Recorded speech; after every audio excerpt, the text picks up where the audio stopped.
Elon, गाड़ी निकालो, मुझे रॉकेट के क्रैश साइट पर जाना है। मैनेजर, बट इलॉन हम क्रैश साइट पर नहीं जा सकते, अभी अभी हमारा रॉकेट वहां पर क्रैश हुआ है। इलॉन, कोई बात नहीं, हम फिर भी वहां जाएंगे। मैनेजर, इलॉन वहां कभी भी बचे हुए फ्यूल की वजह से एक बड़ा धमाका हो सकता है, ये बहुत ही रिस्की है इलॉन। तो क्या हुआ, अगर धमाका होता भी है तो होने दो, जलते हुए रॉकेट पार्ट्स को देखने का मौका मिलेगा, ये मौका बार बार नहीं मिलता। इलॉन की टीम अंदर से बहुत डरी हुई थी, फिर भी एंड में उनको इलॉन के साथ साइट पर जाना पड़ा। 2014 में इलॉन स्पेसएक्स की टीम के साथ मिलकर एक रॉकेट पर काम कर रहे थे जिसका नाम था फैल्कन 9 ग्रासहॉपर, जो कि एक रियूजेबल रॉकेट था, जिसका मतलब है कि ये रॉकेट 3000 फीट ऊपर जाकर वापस ऑटोमेटिकली जमीन पर लैंड कर सकता था। अगस्त 2014 में इलॉन ने टेक्सास के रेगिस्तान में ग्रासहॉपर का टेस्ट रखा। स्पेसएक्स के बोर्ड मेंबर्स को भी ये टेस्ट देखने के लिए बुलाया गया, बट लॉन्च के कुछ ही देर के बाद रॉकेट इंजन में कुछ खराबी आ गई और ग्रासहॉपर रॉकेट हवा में फटके क्रैश हो गया। इलॉन को हमेशा से रिस्क लेने की आदत थी और अपने साइट मैनेजर के मना करने के बाद भी वो न सिर्फ क्रैश साइट पर गए बल्कि निशानी के तौर पर वहां से रॉकेट का कुछ हिस्सा भी लेके आए। दूसरी तरफ थे जेफ बेजोस और उनकी स्पेस कंपनी ब्लू ओरिजिन, जिन्होंने ग्रासहॉपर के फेल होने के कुछ ही महीनों के बाद एक रीयूजेबल रॉकेट बना लिया जो सिर्फ 11 मिनट के अंदर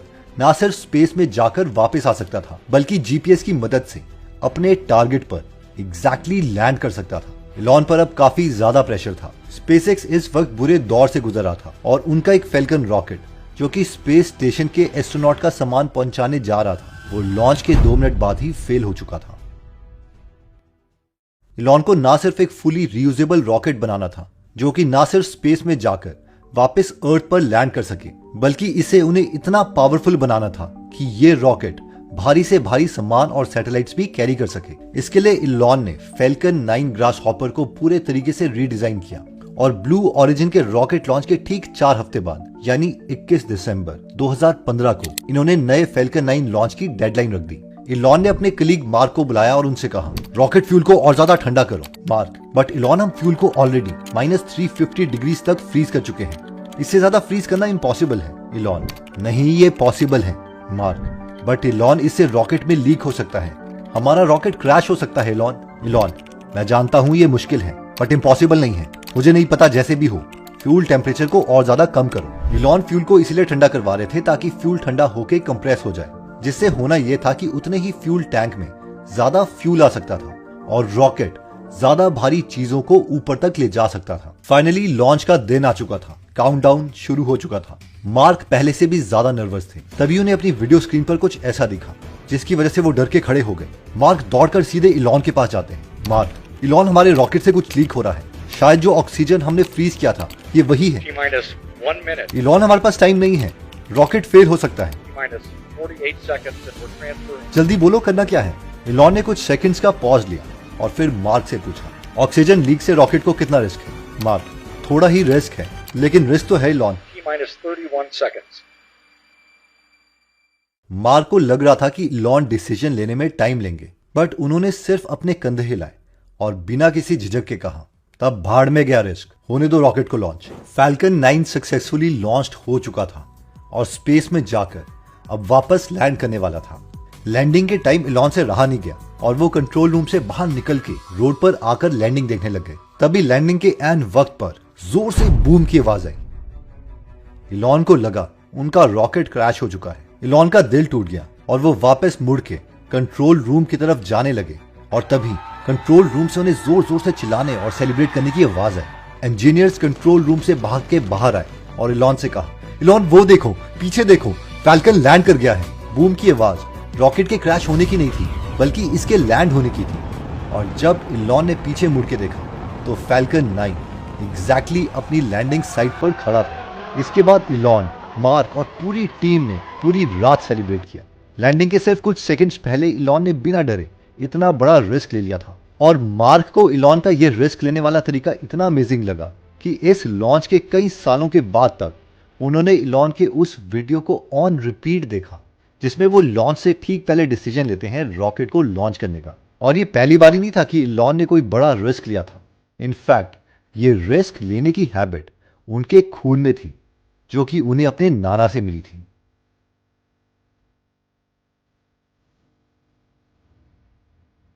इलॉन के नाना जोशुआ शुरू से ही एक रिस्क टेकर थे उन्हें रिस्क लेने का और दुनिया को एक्सप्लोर करने का इतना शौक था कि वो बिना टिकट लेके ट्रेन में जाकर चुपचाप बैठ जाते थे ताकि उन्हें दुनिया घूमने का मौका मिले। इसी तरीके से 1950 में वो अपनी कार में एक ट्रिप के लिए निकले। तभी उन्हें एक खेत में एक एरोप्लेन दिखाई दिया जिस पर फॉर सेल का साइन लगा हुआ था। इलॉन के नाना को ये प्लेन खरीदना था, लेकिन उनके पास प्लेन को खरीदने के लिए पैसे नहीं थे। और उससे भी ज्यादा इंटरेस्टिंग बात यह है कि उन्हें प्लेन ही चलाना नहीं आता था। अब आप इमेजिन करो कि अगर आपको प्लेन खरीदना है और आपको ना ही प्लेन उड़ाना आता है और ना ही आपके पास प्लेन खरीदने के पैसे हैं, तो हमें से ज्यादातर लोग इस फॉर सेल के साइन को देखकर वहां से निकल लेंगे। बट इलॉन के नाना ने ऐसा नहीं किया। इलॉन के नाना ने उस प्लेन के मालिक को कहा, देखो मेरे पास पैसे तो नहीं है, बट तुम चाहो तो इस प्लेन के बदले मेरी इस कार को रख सकते हो और बाकी जो थोड़े बहुत पैसे हैं वो मैं तुम्हें किश्तों में दे दूंगा। पहले तो प्लेन के मालिक ने मना कर दिया, लेकिन उसके नाना भी जिद्दी थे। उन्होंने किसी तरीके से प्लेन के मालिक को कन्विंस कर दिया और उससे प्लेन ले लिया। बट एक प्रॉब्लम तो अभी भी थी कि उन्हें प्लेन उड़ाने तो आता ही नहीं था और उन्हें ये प्लेन तो अपने घर तक लेके जाना था। इसके लिए उन्होंने एक इंसान को ढूंढा जिसे प्लेन चलाना आता था। उनसे प्लेन उड़ाना सीखा और इलॉन की नानी के साथ उन्होंने पूरी दुनिया घूमना स्टार्ट कर दिया। 1950 में ही अचानक से इलॉन के नाना ने डिसाइड किया कि वो कनाडा से साउथ अफ्रीका शिफ्ट करेंगे। उन्होंने फ्यूचर का कुछ भी नहीं सोचा, सीधा अपने प्लेन को एक बड़े से बॉक्स में पैक किया, शिप में डाला और इसमें बैठकर वो अपनी फैमिली के साथ साउथ अफ्रीका शिफ्ट हो गए। वहां जाके इन्होंने अपना प्लेन निकाला और इसे उड़ाकर सीधे जोहान्सबर्ग के लिए निकल गए। बट कुछ ही देर बाद रास्ते में उन्हें प्रिटोरिया नाम की एक जगह दिखी जहां कई सारे खूबसूरत लेवेंडर के फूल दिखे। इलॉन के नाना ने अपनी वाइफ को कहा, हम यहीं पर रहेंगे। बिना कुछ सोचे समझे इलॉन के नाना ने डिसाइड कर लिया था कि वो जोहान्सबर्ग में नहीं बल्कि प्रिटोरिया में रहेंगे। बाद में इलॉन का जन्म भी इसी प्रिटोरिया के टाउन में हुआ। सिर्फ इतना ही नहीं, इलॉन के नाना ने अपनी पूरी फैमिली के साथ बहुत ही लंबे लंबे ट्रिप किए। इनफैक्ट वो पहले इंसान थे जिन्होंने एक सिंगल इंजन प्लेन में बैठकर अफ्रीका से ऑस्ट्रेलिया तक की उड़ान भरी। इतने लंबे डिस्टेंस को कवर करने के लिए उन्हें बहुत ज्यादा तेल की जरूरत थी और इसलिए इलॉन के नाना ने प्लेन के अंदर के पीछे की सीट को हटा दिया और उसकी जगह उन्होंने फ्यूल टैंक इंस्टॉल करवा दिए ताकि वो ज्यादा से ज्यादा इसमें तेल भर पाए। इलॉन के नाना अपनी फैमिली के साथ बहुत ही एडवेंचरर ट्रिप्स पर गए। एक लॉस्ट सिटी को ढूंढने के चक्कर में अफ्रीका के डेजर्ट में उन्होंने कई महीने अकेले बिताए। ये इतना रिस्की था कि वहां उन्हें गन लेकर सोना पड़ता था ताकि वहां रहने वाले शेर उन पर अटैक ना कर दें। जब इलॉन सिर्फ 3 साल के थे तभी उनके नाना की एक्सीडेंट में डेथ हो गई। एक्चुअली हुआ ये था कि वो किसी को प्लेन उड़ाना सिखा रहे थे और प्लेन बिजली की तारों से जाकर टकरा गया। बट अपने नाना की ये रिस्क लेने वाली एबिलिटी इलॉन के अंदर समाई हुई थी।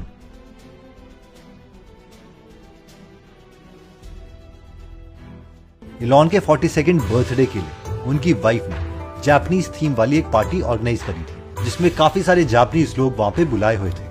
तभी इलॉन को वहां एक नाइफ थ्रोअर दिखा जो कि अपनी आंखों पर पट्टी बांधकर चाकू से एक बोर्ड पर निशाना लगा रहा था। इलॉन निशाने वाले बोर्ड के सामने गए और अपने कंधों और पैर के बीच में काफी सारे बलून रख दिए। इलॉन ने नाइफ थ्रोअर को बुला के कहा, चलो अपनी आंखों पर पट्टी बांधो और चाकू से इन बलून्स पर निशाना लगाओ।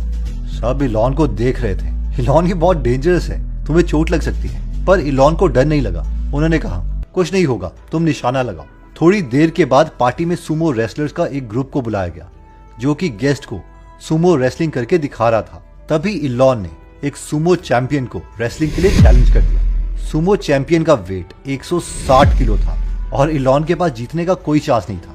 फिर भी इलॉन ने उसको कहा, चलो फाइट करते हैं। सुमो चैंपियन इलॉन को हल्के में ले रहा था और इलॉन ने सोचा, मैं अपनी पूरी ताकत लगा के इसे नीचे जमीन पर पटक दूंगा। एंड में एक बार इलॉन ने इस 160 किलो के पहलवान को जमीन पर पटक तो दिया, बट ये करते हुए उन्होंने अपनी गर्दन की डिस्क तुड़वा ली और इसे रिपेयर करने के लिए उन्हें 3 बार सर्जरी करवानी पड़ी। बट इसके बाद भी इलॉन की रिस्क लेने की आदत कम नहीं हुई।